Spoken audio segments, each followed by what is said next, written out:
On the reverse side of the ephod breastplate were two cube-shaped devices known as the Urim and Thummim. These resembled a dice and vibrated in harmony with the etheric energy received via the teraphim and ephod. The Urim and Thummim were made from magnetized stones, and the vibrations they emitted were used to clarify information received from spirits. The words Urim and Thummim mean lights and accurate truth.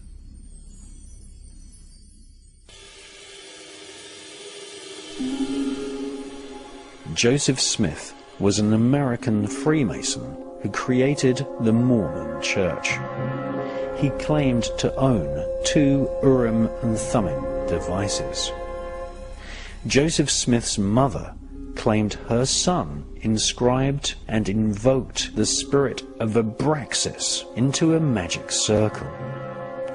Abraxas is a demon spirit which has snakes instead of feet.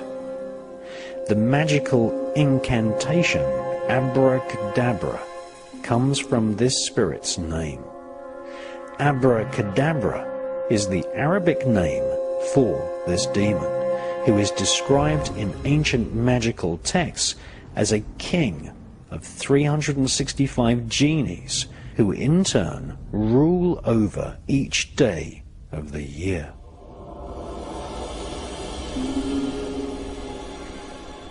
Joseph Smith claimed to have gold plates inscribed with Egyptian hieroglyphs.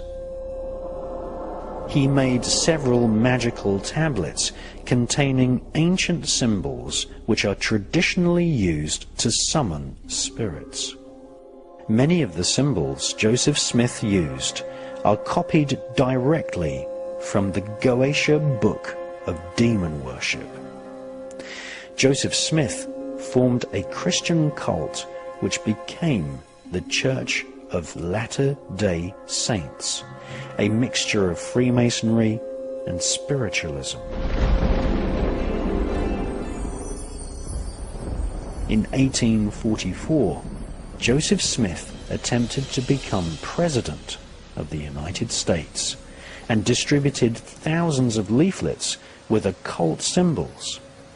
The Mormon Church is a modern version of the Levite Hebrew priesthood. Traditionally, the tribe of the Levite priesthood jealously guarded the divine instructions from spirits, which were divined using the ephod, teraphim, Urim, and Thummim. Still, to this day, occult technology is the highest secret of the elite.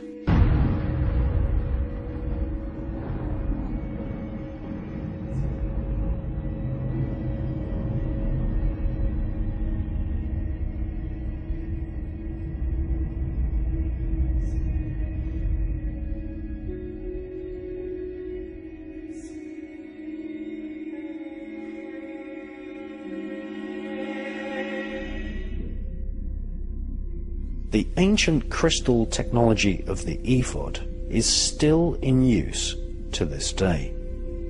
The royal political elite wear crowns which have around their circumference the exact same crystals in the same order as found in the traditional ephod breastplate.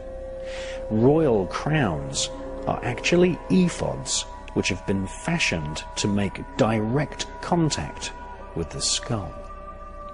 On the tomb of Maximilian, Emperor of the Holy Roman Empire, a statue can be seen wearing an ephod which has been incorporated into battle armor. This armor was not designed for battle in the physical world, but as protection against spiritual forces in the spirit world.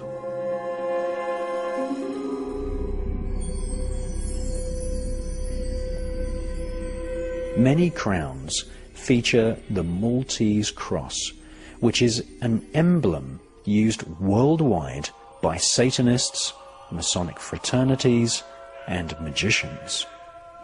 The Maltese cross was the first image electronically projected using the cathode ray tube, which was developed in part by Sir William Crookes, who had formerly been a member of the Golden Dawn secret society and member of the Society for Psychical Research in London. The Maltese cross is featured in many sigils. Sigils are magical emblems which are etched onto a crystal ball or a black mirror and then stared at by the magician until the face of a spirit appears. In voodoo rituals, very similar sigils are etched into the ground. These are called veves, and these too feature the Maltese cross. Sigils are used to represent the names of spirits, demons, and angels.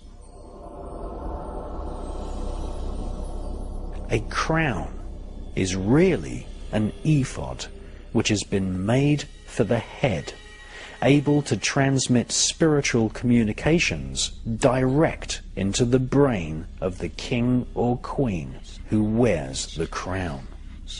Crowns are consecrated in special ceremonies called coronations. The British crowns, owned by the Saxe-Coburg-Gotha royal family of Britain, whose family roots are in Bavaria, Germany, are part of an elaborate wardrobe of magical artifacts, which includes ceremonial knives, golden orbs, and even magic wands, which are known as scepters. When the crown is placed on the head of a British royal, prayers and psalms are sung, which proclaim that the crown gives the wearer divine right to rule. The ceremony is an exact copy of the coronation ritual of King Solomon, who was a pre-Kabbalist magician in ancient Israel, an expert at spirit divination and demon worship.